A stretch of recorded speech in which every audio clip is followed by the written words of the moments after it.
Hello, I'm Matthew Jarron, Museum Curator at the University of Dundee and Coordinator of the Public Art Dundee project, and welcome to the latest in a series of virtual public art walks where I'll be taking you around different parts of Dundee and introducing you to some of the amazing pieces of art and design that you can see there. And this particular film is one of several that we're going to do covering the city centre. There is so much to see that, if I did it in one film, it would just go on for hours and you'd get very bored. So I'm going to split it into a number of shorter ones. So today we're going to start, as you can see, outside Dundee Rep, and we're going to have a sort of meandering route that will gradually take us to City Square, and that's where we'll finish this first part.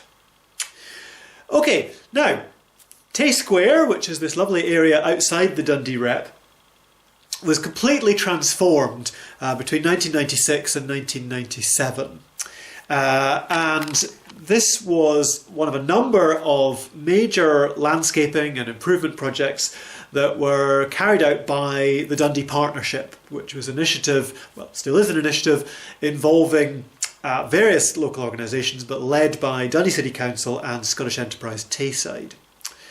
And so they funded this significant redevelopment of the square, which previously was just a kind of rather boring car park, so that it very much made the Rep much more of a kind of culturally significant landmark by having this sort of beautiful garden area outside it.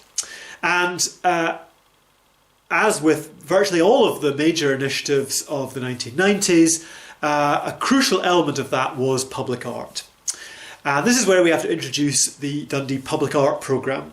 And this was a hugely significant initiative which started as the Black Nest Public Art Programme, which ran between 1982 to 1985. And then it was so successful in Black Nest that it was then extended to become the citywide Dundee Public Art Programme. Now, this was the first citywide public art programme in Scotland, and indeed one of the first, if not the first, in the UK. And the idea was that it had recurrent funding from the Scottish Arts Council, and individual project commissions were given to the programme, mostly by the City Council and Scottish Enterprise Tayside. So Tay Square is one of a number of initiatives where the public art programme played a crucial role in helping the development of the area. The features I want to point out are, first of all, this rather splendid banner pole here, which allowed the Rep to have their posters. And that was designed by the artist Jill Randall. And Jill also designed these lovely railings that you can see here. And then what we're going to do is, we're going to try and, oh, here we go. If we come into the main square here, you'll see there's further railings here, and there's these mosaics on the ground. And obviously there's further mosaic parts within the railings. So the mosaics were designed by Sarah Daly, and Sarah also collaborated with Jill Randall to work together on these railings here. So the whole area has been, quite significantly improved from this rather boring car park that once stood there, and it's now, of course, a really attractive area. The other thing to point out, of course, while we're here, is that at the time this Google Streetview was taken, in August 2018, we were, of course, in the middle of the Maggie's Penguin Parade, a wonderful temporary sculpture trail designed to raise money for Maggie's Dundee. And so we'll see one of the penguins here. Let me just see if we can get another view of it here. So this particular one is Flaminguin, designed by Sally Adams. He's got his knock knees, lovely. Right. Now, while we're here in South Tay Street, just a couple of other things to point out before we head into town.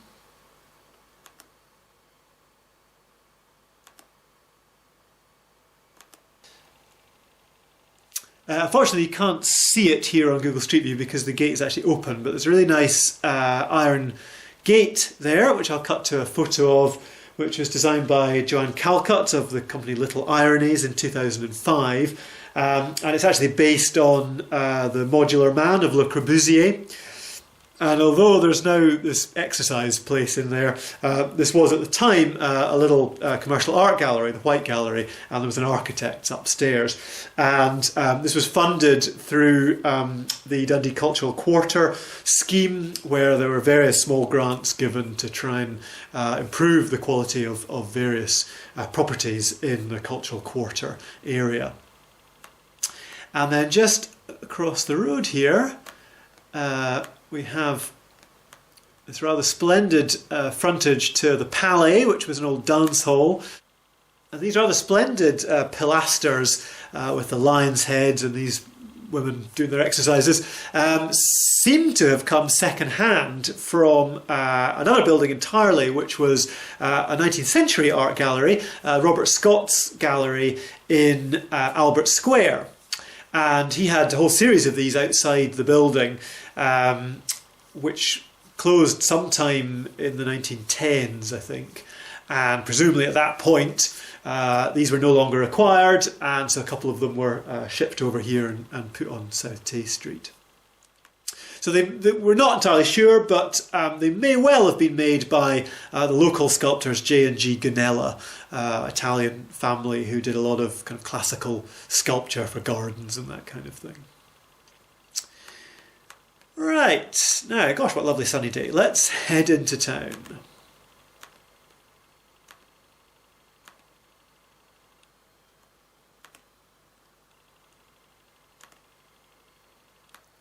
Okay, now it's really annoying that we have the sun shining so brightly. This is a common problem, of course, in Dundee. But I just want to quickly point out on the front of St Andrew's Cathedral here, there are various carved heads. You can see a couple of them here. And then, let's see, yeah, there's some more there. And I'll cut to some photos of these as well. So the cathedral was designed by George Mathewson in 1836. As with so often of these 19th century carvings, we don't know who did the actual carving, unfortunately.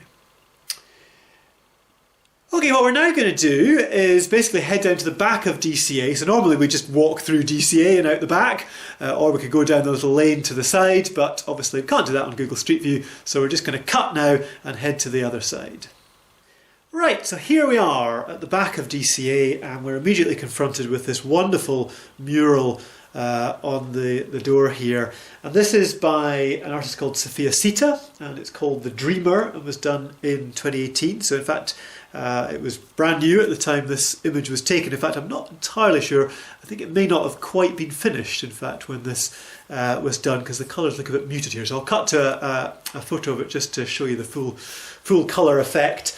And this was one of a number of doors that have been painted thanks to the wonderful Open Close Dundee initiative. I'm sure many of you are familiar with this. I talked about it already on my Stobswell tour, so you can hear more about it there. We will be seeing various other open close doors as we go on our tour.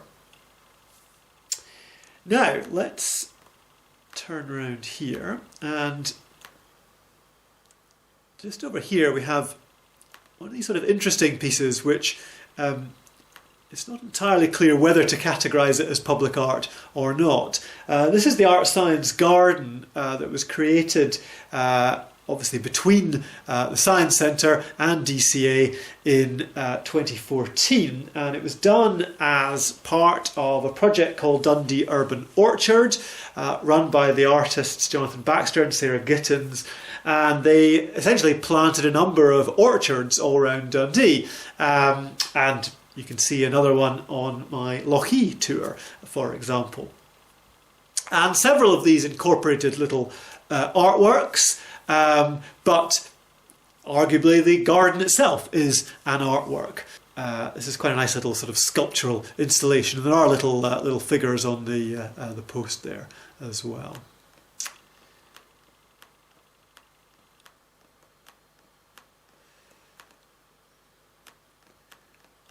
Okay, so this is our next work to take a look at. So this piece is called Seed Chamber by the artist Alexander Hamilton, and it was created in 2000 to mark the opening of the Science Centre, which we now can't see behind these trees. Again, a Dundee Partnership commission with funding from Scottish Enterprise Tayside and various other funders. And the idea was, again, to kind of look at the sort of synthesis of art and science, and to consider particularly looking at plants and the way that plants respond to light and to darkness. And in specifically what Alexander Hamilton was interested in were things called photoperiodic responses, where plants kind of measure the length of darkness before they then come out into the light again. And so the work was specifically created as a photographic work within a light box. So it was illuminated at night. Unfortunately, of course, the light stopped working some time ago and was never replaced. And it's not too obvious, but if I go over this side of it, you'll see that this whole side here is really badly faded. Again, this is the curse of this endless sunshine that we have in Dundee. It's just completely faded, that whole side, and again that was just never replaced. So unfortunately it's now a rather sort of sorry state, and there is an argument that says, well, is there actually really any point in having it there at all, because it's really not fulfilling its purpose as an artwork. Here we have, I think, one of the kind of public art masterpieces of Dundee. This is the wonderful piece Catalyst by Dale and Scullion, and this was created in 2008. Now, by this point, the Dundee Public Art Programme had sadly ceased to exist. It came to an end in 2003. But thankfully, Dundee City Council had by that time agreed to adopt something called a percent for art policy, whereby for any kind of major building work that goes on in the city, a certain percentage of the overall construction costs have to be spent on public art. And so this multi-storey car park that we see behind the sculpture here was essentially the catalyst for the creation of this artwork. Now, originally the idea was that this sort of shrouded car would actually sit in one of the parking bays inside the car park. But, of course, the council then realised how much money they would lose from that parking space every year, and so they've kind of vetoed that idea. So it now sits outside the car park, but actually that works really well because, of course, more of us can see it. But what's really extraordinary about the piece is that it's, so we all know this idea of art improving our lives, and hopefully you'll all agree that that's a good thing.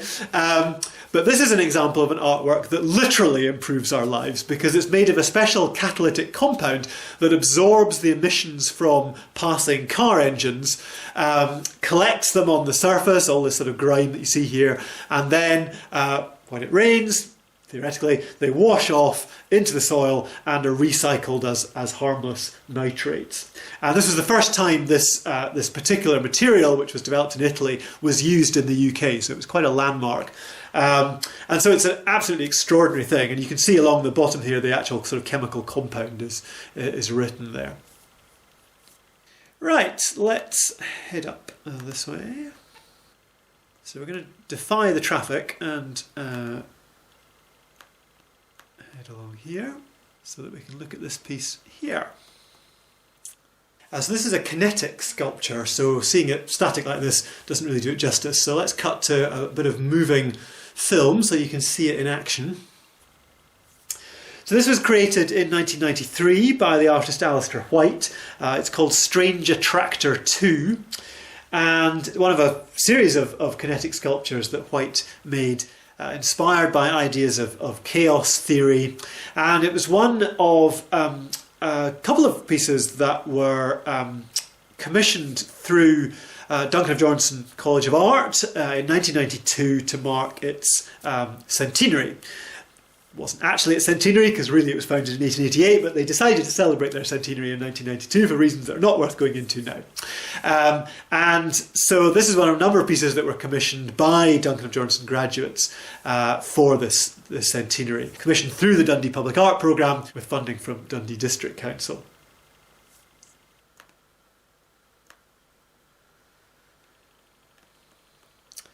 So across the road here, we have this rather nice piece called the Wave Wall. Let's see how close we can get into it. There we go.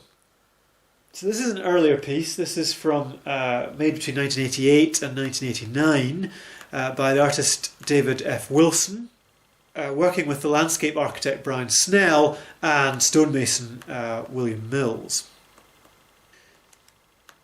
And this is a significant piece for a couple of reasons. Firstly, significant for the artist, David F. Wilson, because this was his first really major commission.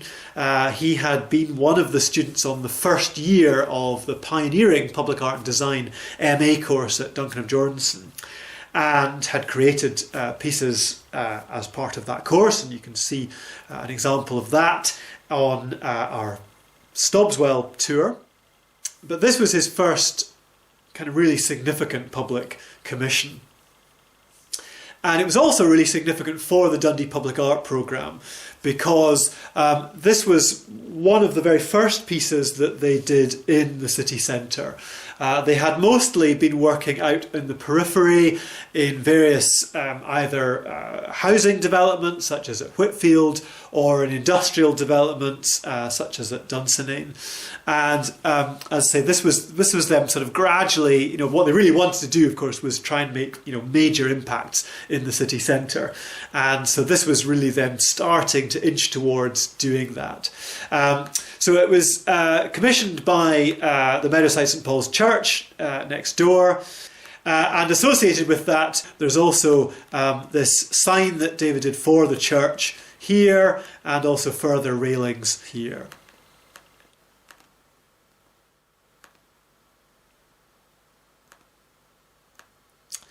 Now, a few things to point out now that we're on the corner here. First of all, just worth pointing out, oh, that's quite funny. So Google Streetview has this thing where it has some sort of software that fuzzes out people's faces so that nobody can be identified, but it's actually done this on the art. I think that's hilarious. So this is a little plaque commemorating Winston Churchill, which was put up in 2008 to mark the centenary of him becoming MP for Dundee. Now, Churchill, of course, was massively unpopular in Dundee for many, many years, so it's actually quite surprising that there's anything marking him at all. And I think people who don't realise how unpopular he was are always quite surprised that there's just this tiny little plaque and not some massive statue. But I think it's really funny that he's been deliberately anonymised by Google. And then over this corner here, sadly, of course, the bank has now closed, but this was the major flagship branch of the Bank of Scotland in Dundee for many years. And as you'll see, it has this splendid stained glass piece all the way up this huge window here, which is called The Tay by Liz Rowley. And that was done in 1996, another Dundee Public Art Programme commission. And I think that was that maybe the first time that they'd commissioned a glass piece. And then right round the outside of the Overgate shopping centre, we have the single biggest public art commission ever in Dundee, which is the 25 massive bronze sculptures that we know as the Overgate bronzes. So they go all the way around the whole of the outside of the Overgate, and you can see some of them here, but of course they go right the way around into the High Street and round into Bank Street and so on. And these were commissioned as part of the whole redevelopment of the Overgate by the company that was doing the development, Lend-Lease, and the commission was awarded to David F. Wilson, who did the wave wall. And basically, he was given just 6 months from start to finish to design, cost out, and then create these 25 huge big sculptures. It's the most extraordinary thing. But the only actual brief he was given, according to David, was to go away and have fun. So it's a kind of dream job for an artist. And so what David did was spend a lot of time basically thinking about the history of the old Overgate, the various people that lived in it, the various things that went on in it. And so each of these different sculptures in some way represents, however abstract a way, a particular element of life in the Overgate or the characters that lived there. But it's quite an extraordinary achievement. I think he managed to have 21 of the 25 finished and installed in time for the opening, which is pretty good going, given that it was only a 6-month timescale.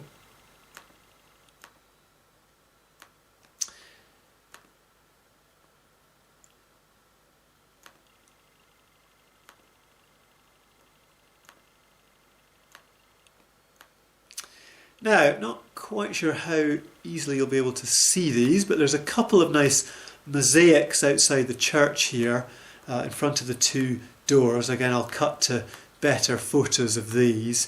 And these were done in 1992 by Elizabeth McFall, another of the graduates from the Public Art and Design MA course at the Art College. And again, a Dundee Public Art Programme commission.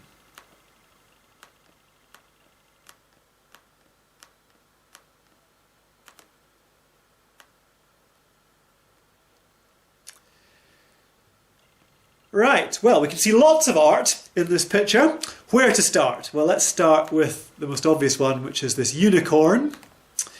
So this is the ancient market cross, or at least purports to be the ancient market cross. Only a few bits of it are actually still ancient, which originally stood down where the Seagate now is and was moved in, I think, the 1870s. And at that point, some of it was restored. I think the main shaft was replaced at that point. And the original dated, supposedly dated from 1586. But the unicorn, of course, got more and more worn over time. And so in 1971, that was replaced with this new replica, which was created by Scott Sutherland, head of sculpture at Duncan of Jordanson. Now, just behind the cross there, on the grass here, we see this stone, which is a memorial to Mary Slessor, the famous missionary. This was erected in 2015 to mark the centenary of her death and was part of a whole programme of events celebrating her life and her amazing achievements.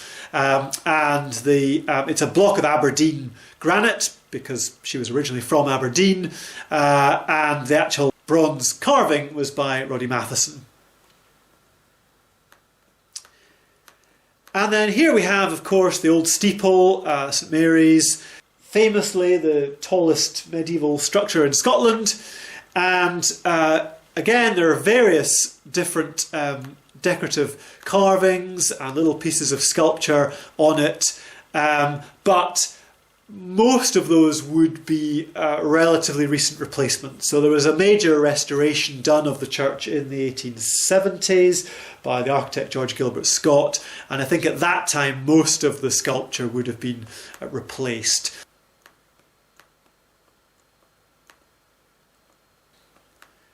Just to show you some more of the Overgate bronzes there.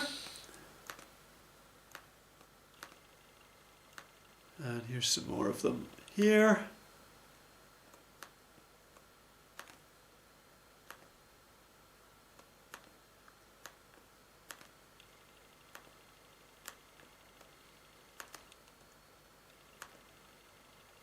So again, you'll see some more of the Overgate bronzes here.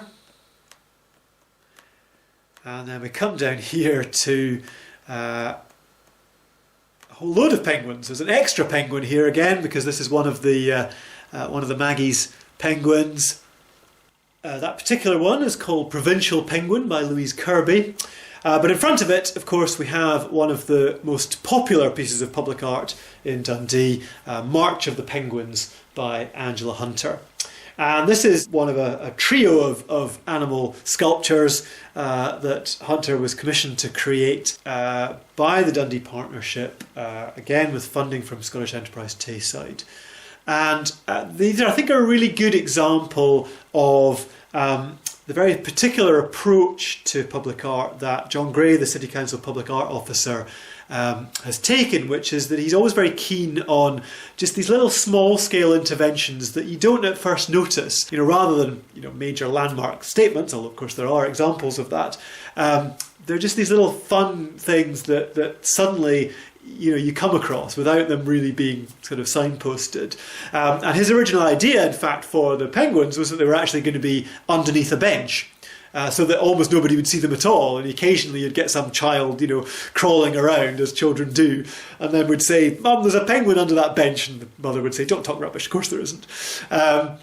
However, I think that was considered to be a step too far by the funders, so in the end they decided to have them on this little wall here. And again, there's a practical reason for this, because they were trying to deter skateboarders from using this. But of course they've become one of the most popular pieces of public art, and as I'm sure you'll know, and I'll show you some photos here, they're regularly dressed up at different times of the year, and in fact they even have their own unofficial Facebook page.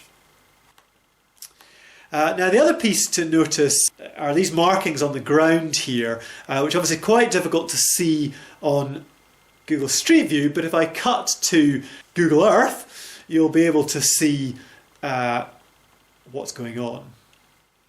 So as you can see, we have this wonderful kind of shadow outline of the church itself. And it's amazing how many people just walk over this every day without actually realising what it is. But of course, it's great that we can see it from this aerial view here. So this was done sometime in the early 1990s. I don't know the exact date. And it was created by Dundee City Council working with Ironside Farrer and Caithness Stone Industries as again part of the much wider landscaping work that they did.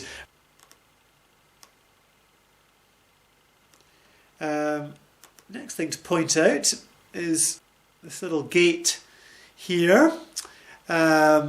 So this is obviously based on the nursery rhyme, "The Mouse Run Up the Clock." And this building was originally Rattray's, the jewellers. They had it for over 150 years. I think the shop opened in 1850 and only finally closed in 2004. So we don't exactly know when they installed this gate. I think probably 1930s, but I'm not really sure. But this wonderful design inspired a whole series of other bespoke gates that later appeared in the High Street, which we'll be looking at later on.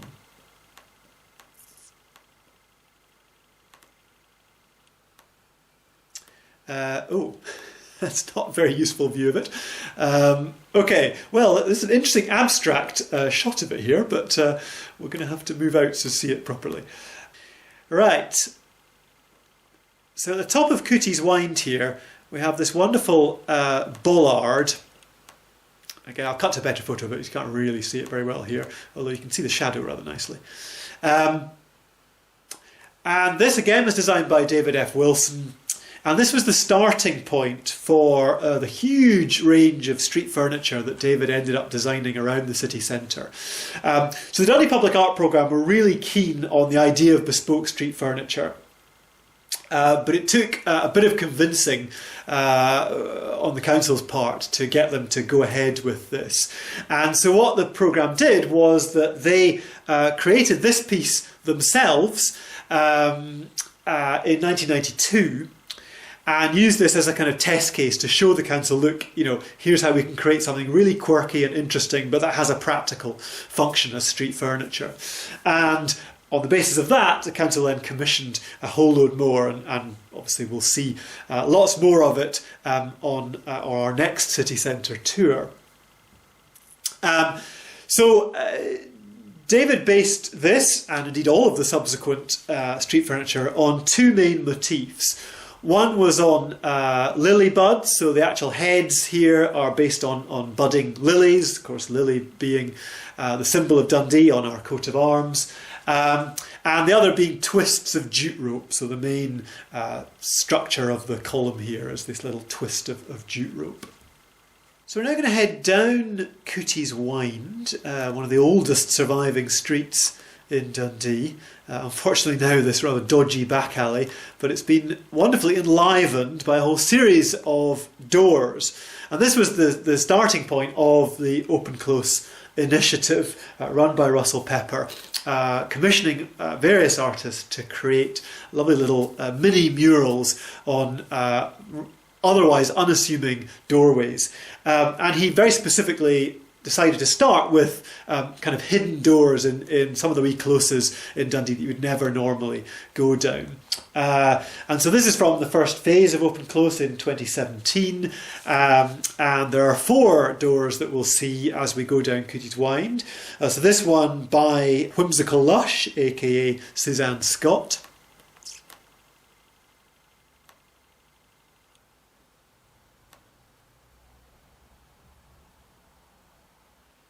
This one is called Manic Precision by Gregor Thompson.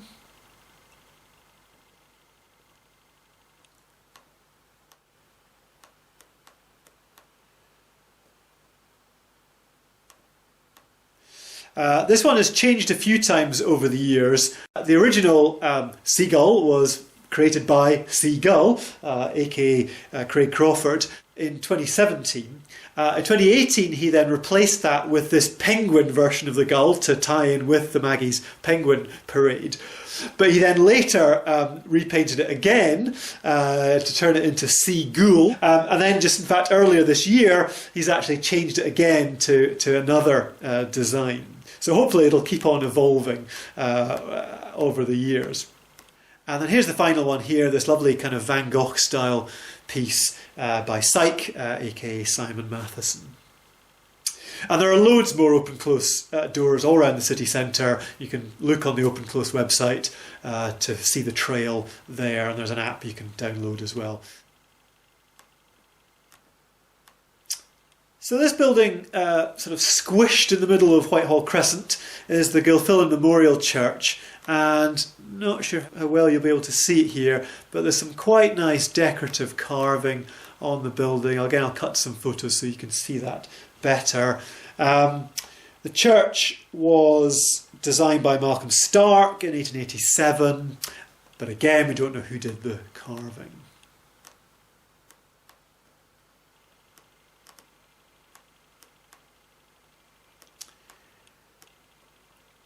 So I just want to point out a little model here on the Pillars bar. This is a model of the Pillars, the old Dundee townhouse.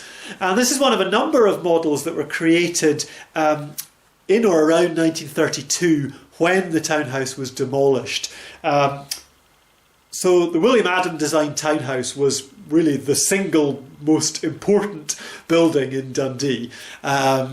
Both architecturally and, of course, administratively as the main meeting place of the town council. And there had been talk about demolishing it for years, but of course this was hugely controversial. There were massive campaigns against it, both locally and nationally. But James Thompson, the city architect, had this vision for redeveloping the city, which included creating this big open city square in front of the Caird Hall.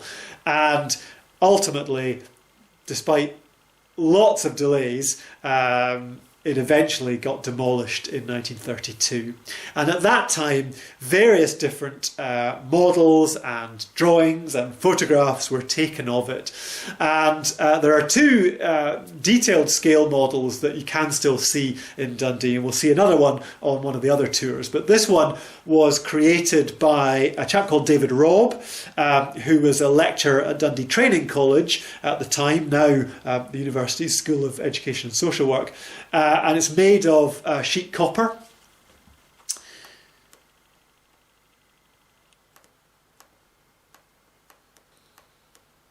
So here we have the back of City Square and the city chambers, and we can just see here the back of one of the nice pieces of stained glass that's in the city chambers that were designed by Alec Russell, head of design at the Art College.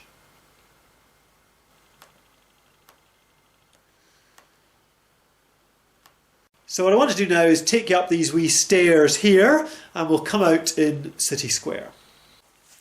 So we've reached City Square, and this is where we're going to pause and end this first part of our city centre tour.